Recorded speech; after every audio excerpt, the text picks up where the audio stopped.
Merci madame. Nous voici rendus à l'évaluation sommative de business international abrégé BBB 4FM-01.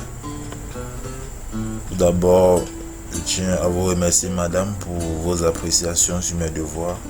Merci pour votre bienveillance. Alors là, nous avons un compte à rebours qui nous permettra de bien nous asseoir et bien nous préparer pour écouter cet exposé sur le Canada. Top. Notre thème portera sur les avantages concurrentiels du Canada. Dans un premier temps, nous allons d'abord nous accentuer sur les avantages pour le coût, puis sur les avantages sur les offres, enfin sur les actifs incorporels. Dans un second temps, nous allons donner les caractéristiques d'un avantage concurrentiel. Et pour finir, nous allons insister sur 4 différents exemples d'avantages concurrentiels au Canada. Voilà ce qui constituera l'ossature de notre devoir portant sur les thèmes cités en amont. D'entrée de jeu, nous allons définir ce que c'est qu'un avantage concurrentiel. Un avantage concurrentiel peut se définir comme étant une astuce, une longueur d'avance, voire même un avantage que détient une entreprise sur les autres ou que détient une entreprise sur ses rivaux. En d'autres termes, un avantage concurrentiel peut se définir comme étant tout ce qui confère à une entreprise un avantage sur ses entreprises concurrentes, l'aidant à en tirer plus de clientèle et accroître sa part dans le marché ou sa productivité. Par ailleurs, un avantage compétitif est tout ce qui permet à une entreprise de surpasser ses concurrents. Il est en cela différent du facteur clé de succès qui est commun à toutes les entreprises présentes sur un marché donné.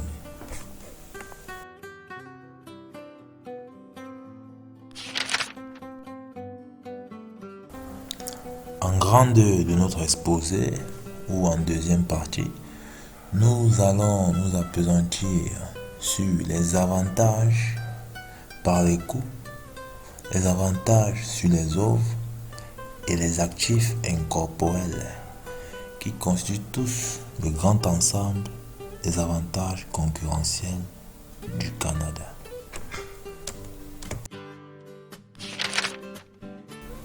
En petit 1, nous avons les avantages par les coûts.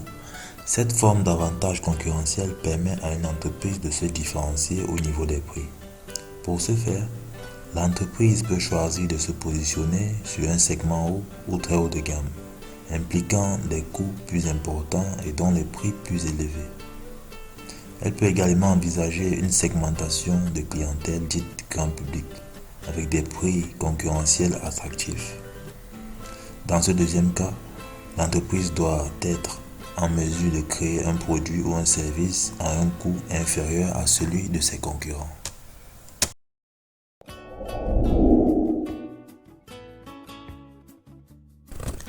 Ensuite, en petit 2, nous avons l'avantage sur les offres. La différenciation par l'offre consiste à distinguer un produit ou un service des offres des concurrents.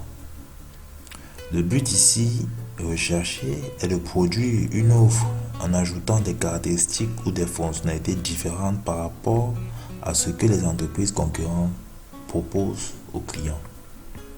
Les modifications peuvent être objectives, donc portées sur les caractéristiques du produit ou du service en lui-même, mais également subjectives en matière d'image, de marque, de packaging ou de communication.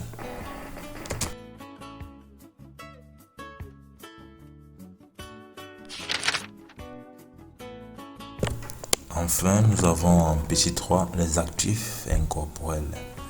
Une entreprise peut disposer d'actifs incorporels qui contribuent à sa valorisation et à sa différenciation sur le marché. Il peut s'agir d'un savoir-faire, d'un capital humain, d'une expertise, de propriété intellectuelle, de brevets ou d'une image de marque déjà bien implantée. De tels avantages concurrentiels sont les plus difficilement repérables, quantifiables et imitables par les concurrents.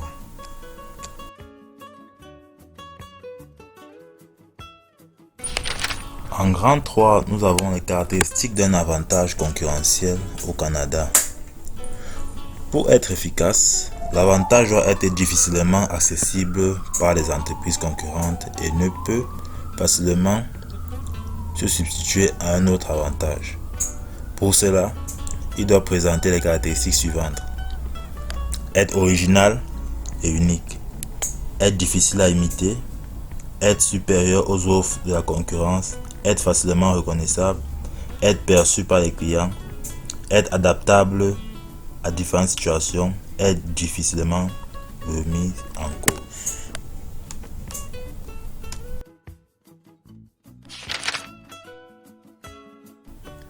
En grand 4, nous avons 4 exemples d'avantages concurrentiels. Tout d'abord, nous avons la recette de Coca-Cola, tenue secrète par la marque. Ce qui fait que cette marque est unique en son genre en termes de boissons gazeuses.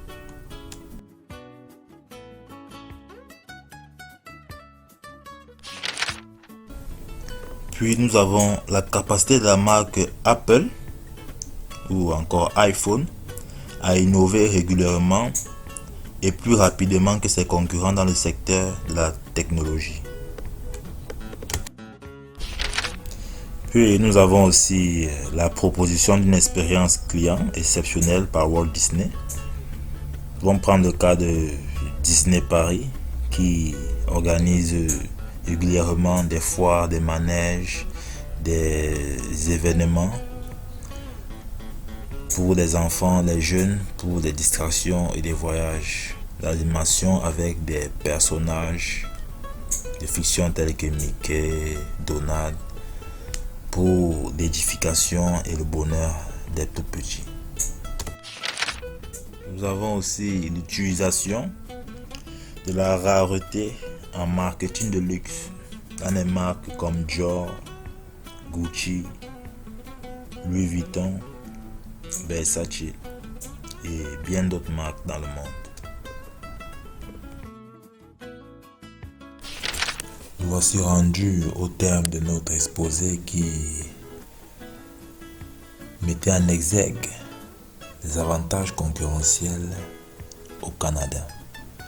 Au demeurant, nous pouvons affirmer au vu de ce qui précède que les avantages concurrentiels au Canada favorisent l'amélioration, l'efficience de la population et a pour rôle d'apporter aux consommateurs des produits nouveaux et de meilleure qualité grâce à l'innovation, ce qui se traduira par une plus forte croissance économique, voire même démographique, et un plus grand bien-être pour les consommateurs. Merci madame pour votre attention. D'ici à là, portez-vous bien et bon début de mois de février.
really, nigga?